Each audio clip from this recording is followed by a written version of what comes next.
สังกิจจสามเณรผู้ทำให้โจร500 คนกลับใจ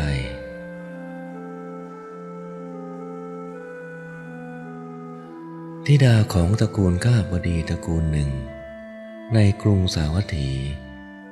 ตั้งครรภ์แล้วครรภ์แก่ขึ้นตามลำดับเมื่อใกล้ครบกำหนดคลอดทารกนางเกิดป่วยหนักและเสียชีวิตพวกญาตินำศพไปยังป่าช้ามอบให้พวกสัปเหร่อทำการเผาศพสัปเหร่อนำศพวางบนเชิงตะกอนแล้วจุดไฟเผาไฟไหม้อยู่นานเมื่อดับลงแล้ว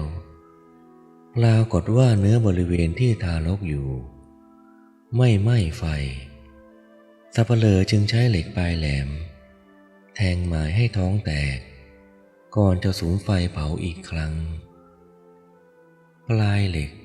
แทงทะลุไปถูกหางตาทารกโดยไม่รู้ว่าทารกนั้นยังไม่ตายจากนั้นพวกเขาสุมเชื้อไฟจุดขึ้นอีกครั้งแล้วกลับออกไปจากป่าช้านัดกันว่าจะมาดับเชิงตะกอนตอนเช้าไฟไหม้อยู่สักพักก็ดับลงปรากฏทารกนอนอยู่บนกองเถ้าเหมือนแท่งทองคำอยู่กลางกองเถ้าไฟหรือนอนอยู่ในกีบดอกบัวท่านกล่าวว่าผู้เป็นปัจฉิมภควิสัตว์คือเป็นสัตว์ที่เกิดในภพสุดท้ายถ้ายังไม่ได้บรรลุพระอรหันต์แม้จะถูกภูเขาสิเนรุทับก็จะยังไม่ตายรุ่งเช้าพวกสัปเหร่อมาในป่าช้าเพื่อจะดับไฟที่เชิงตะกอนเห็นทารกนอนอยู่อย่างเป็นอัศจรรย์พวกเขาแปลกใจเข้าไปตรวจดูคุยกันว่าเด็กคนนี้ถูกไฟเผาตั้งนานไม่ไหม้ไฟไม่ตายน่าจะเป็นเด็กมีบุญพิเศษแล้วอุ้มไปให้พวกหมอทายนิมิตทำนายหมอทำนายว่าถ้าทารกเพศชายคนนี้อยู่ครองเรือนหมู่ญาติตลอด7 สกุลจะไม่ยากจนถ้าเขาออกบวชเขาจะมีหมู่สมณะ500 รูปติดตามแวดล้อมพวกญาติทราบเรื่องแล้วดีใจมากตั้งชื่อทารกนั้นว่าสังกิจจาเพราะเด็กมีรอยแผลที่หางตาจากการถูกเหล็กทิ่มพวกญาติ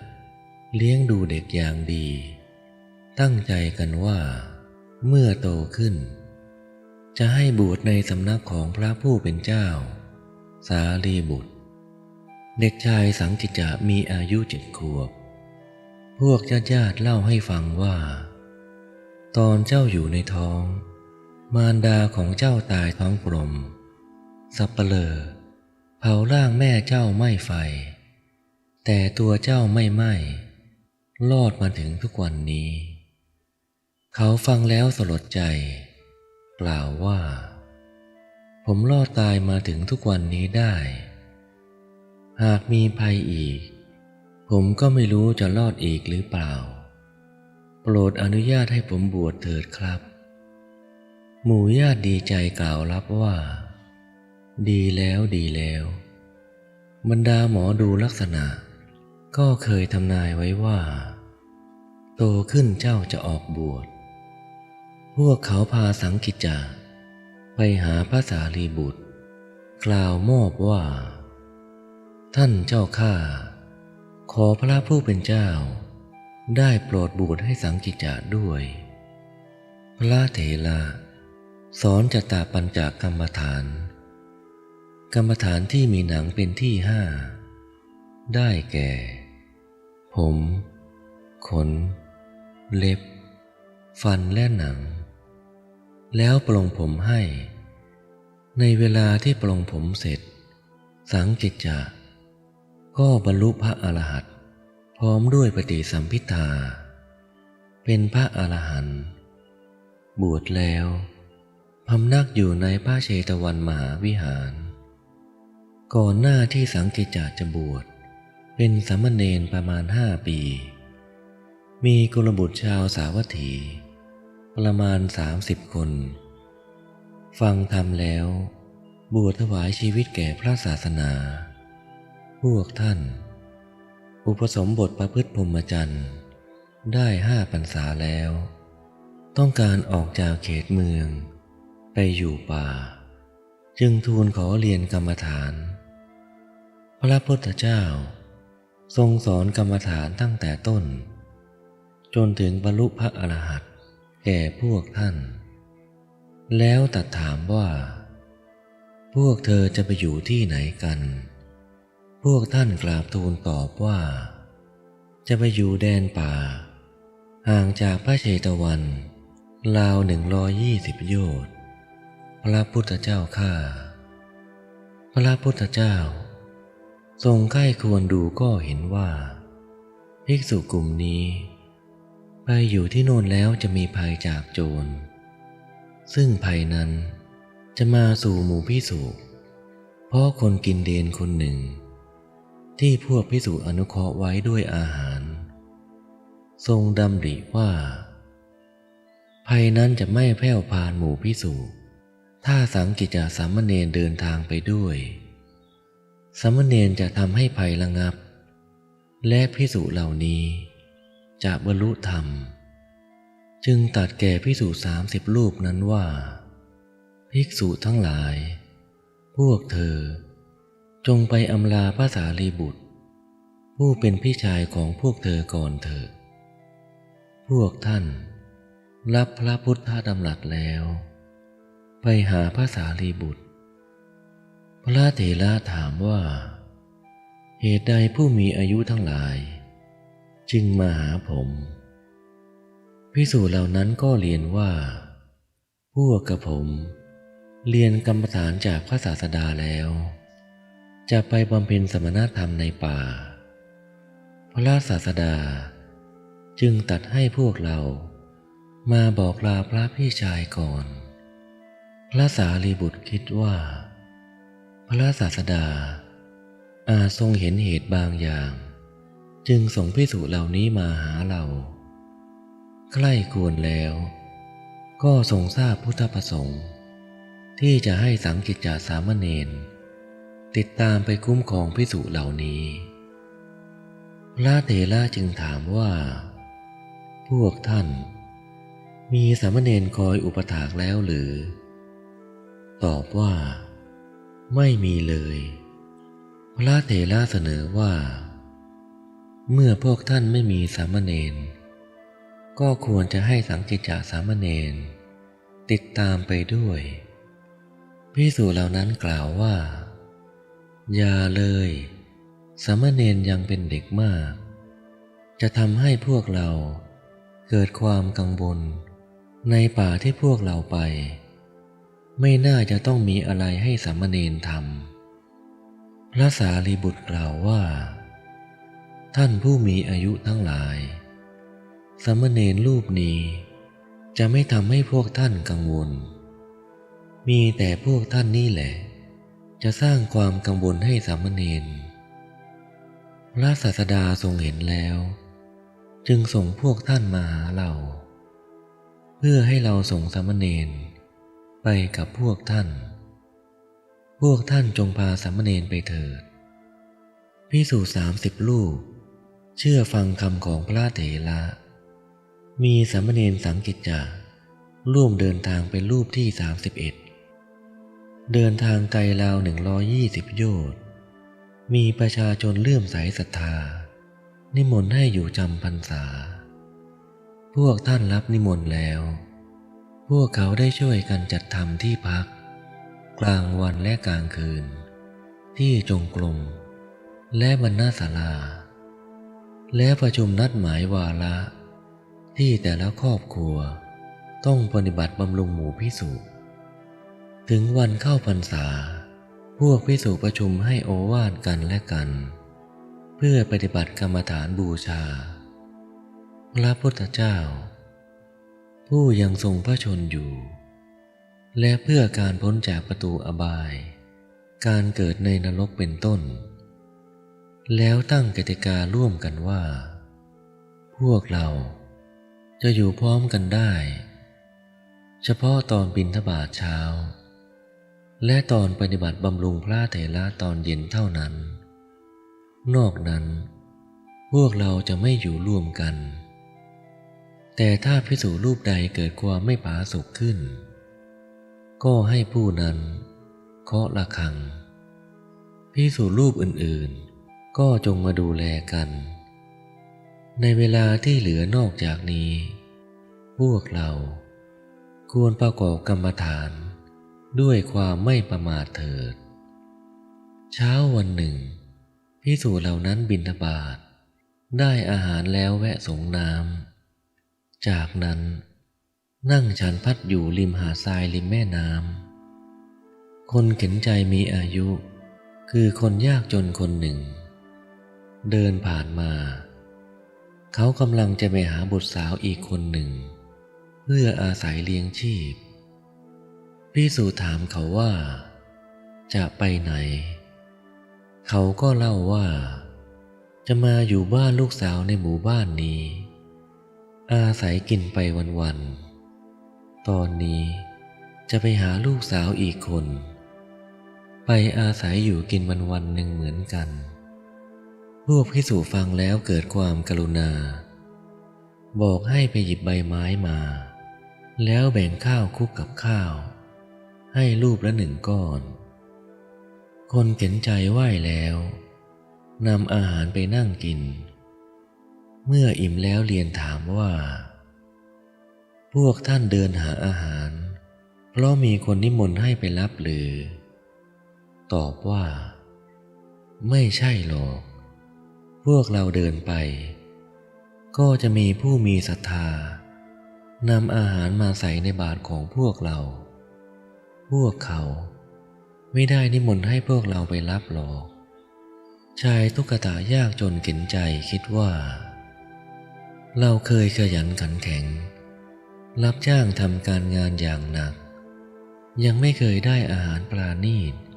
อย่างที่กินในวันนี้เราขออยู่กับพวกท่านดีกว่าเราจะไม่ไปหาลูกคนไหนๆอีกแล้วกล่าวขอว่าพระผู้เป็นเจ้ากรุณาให้ผมอยู่กับพวกท่านด้วยเถิด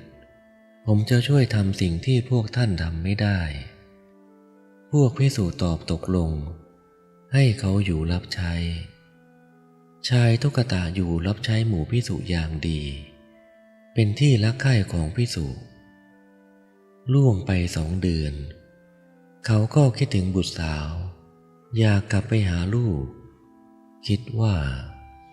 ถ้าเราบอกลาพวกภิกษุก็คงไม่ให้เราไปหาลูกเราไม่ควรบอกลาไปเลยดีกว่าวันหลังค่อยมาบอกขอโทษพวกท่านแล้วเดินทางมุ่งไปหาลูกสาวอีกคนอย่างที่ตั้งใจไว้ก่อนหน้าจะพบพวกภิกษุเขาเดินทางลอนแรมไปในวันที่ 7จะต้องเดินผ่านดงป่าวันนั้นตรงกับวันที่พวกโจรประมาณ500 คนจะแก้บนเทวดาในป่าพวกโจรบนบานไว้ว่าหากการปล้นประสบความสำเร็จก็จะทำพิธีกรรมด้วยเนื้อและเลือดของผู้เดินผ่านเข้ามาในป่าพวกโจรเห็นชายตุ๊กตาเดินเข้ามาก็ล้อมจับตัวไว้นำตัวไปผูกไว้กับเสาแล้วขนฟืนมาสุมล้อมเสาเตรียมการจุดไฟเขากลัวตายเมื่อเห็นโจรถือหลาแหลมจะทิ่มแทงเอาเลือดจากกายเขาทำเป็นใจดีสู้เสือกล่าวว่านายท่านข้าพเจ้ามองไม่เห็นหมูหรือเนื้อที่ท่านจะทิ่มแทงให้ตายเลยพวกโจรกล่าวว่าพวกเราจะทิ่มแทงตัวเจ้านั่นแหละจะเอาเนื้อและเลือดของเจ้าทำพิธีกรรมแด่เทพเจ้าจากนั้น ก็จะจุดไฟเผาร่างของเจ้าชายตุ๊กตากลัวความตายมากนึกถึงหมู่ภิกษุขึ้นมาคิดว่าเราจะรอดความตายได้ถ้าเราบอกให้พวกเขาไปจับหมู่ภิกษุมาทำพีกรรมเขาไม่ได้นึกถึงอุปการะที่พวกภิกษุมีต่อเขาเลยรีบกล่าววิงวอนว่านายท่านกระผมเป็นเพียงคนขอเขากินเป็นคนที่คนทั่วไปมองว่าเป็นกาลกิณีพวกนายท่านควรจะไปจับตัวพวกพระผู้เป็นเจ้ามาทำพีกรรมดีกว่าพวกพระผู้เป็นเจ้าต่างออกบวชจากสกุลดีๆทั้งนั้นเช่นบางรูปก็มาจากวรรณกษัตริย์มีให้พวกท่านเลือกถึง31รูปพวกท่านนำพระคุณเจ้าเหล่านั้นมาทำพีกรรมพวกเทวดามีแต่จะชอบใจอย่างยิ่งพวกโจรฟังแล้วเห็นว่าคนกินเดนคนนี้พูดแนะนำได้เข้าทีมันเป็นแค่คนกาลกิณีปล่อยมันไปเถอะให้มันพาพวกเราไปจับพวกกษัตริย์มาทำพีกรรมดีกว่าหมู่เทพเจ้าจะได้ชื่นชอบใจแล้วบังคับให้ชายตุ๊กตานำทางไป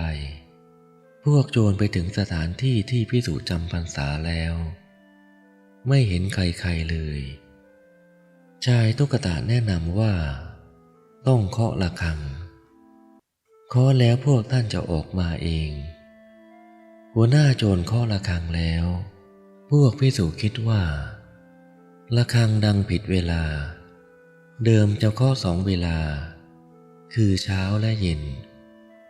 เพื่อนภิกษุของเราคงเกิดความไม่ผาสุกขึ้นแล้วภิกษุทยอยเดินออกมานั่งยังลานหินกลางวิหารที่มีหมู่โจรนั่งรออยู่ภิกษุรูปที่มีอาวุโสสูงสุดถามว่าอุบาสกทั้งหลายใครเคาะระฆังหรือหัวหน้าโจรตอบว่าข้าพระเจ้าเคาะเองถามว่ามีเรื่องอะไรหรือตอบว่าพวกเราบนบานเทพยดาประจำดงป่าไว้ว่าจะจับตัวพวกท่านสักคนหนึ่งไปแล้วใช้เลือดเนื้อทำพีกรรมแก่เทวดาภิกษุรูปที่มีพรรษาสูงสุดกล่าวว่าอย่ามีอันตรายเป็นหน้าที่ของพี่ชายต้องดูแลพวกน้องๆเราขอสละชีวิตพวกท่านจงจับตัวเราไปเถิดเราไปแล้วขอให้พวกท่านทำสมณธรรมกันต่อไปอย่าได้ประมาทพวกภิกษุที่มีพรรษาน้อยรองลงมากล่าวว่าธรรมดากิจการงานที่เกิดขึ้นแก่พี่ชายย่อมตกเป็นภาระของผู้ที่เป็นน้องชายพวกท่านจงจับตัวเราไปแทนพี่ชายเถิดภิกษุรูปอื่นๆที่เหลือต่างลุกขึ้นพูดอาสาให้เหล่าโจรจับตัวเองไปทำพีกรรมไม่มีภิกษุรูปใดพูดให้โจรจับภิกษุรูปอื่นๆเลยสังกิจจาสามเณรเห็นและฟังคำของภิกษุทั้งหลายแล้วลุกขึ้นกล่าวว่าท่านขอรับหยุดเถิดกระผมขอสละชีวิตแทนพวกท่านเองพวกภิกษุกล่าวว่าพวกเราไม่ยอมให้เธอตายคนเดียวหรอกสามเณรพวกเราทั้งหมดนี่แหละพร้อมจะตายไปกับเธอสามเณรถามว่าเพราะเหตุไรเล่าขอรับตอบว่าเธอเป็นสามเณรของพระธรรมเสนาบดีสารีบุตรถ้าเราปล่อยให้เธอตายพระเถระก็จะตำหนิพวกเราได้ว่าไม่ปกป้องเธอจากพวกโจรสามเณรเรียนว่าพวกท่านขอรับพระสัมมาสัมพุทธเจ้า ทรงส่งพวกท่านไปหาพระเถระพระอุปชฌาย์ของผม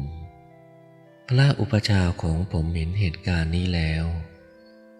จึงส่งผมมากับพวกท่านผมจึงขอไปกับพวกโจรเองขอรับแล้วสามเณรก็เข้าไปกราบที่เท้าภิกษุทั้ง30 รูปนั้นกล่าวขอขมาว่าท่านขอรับ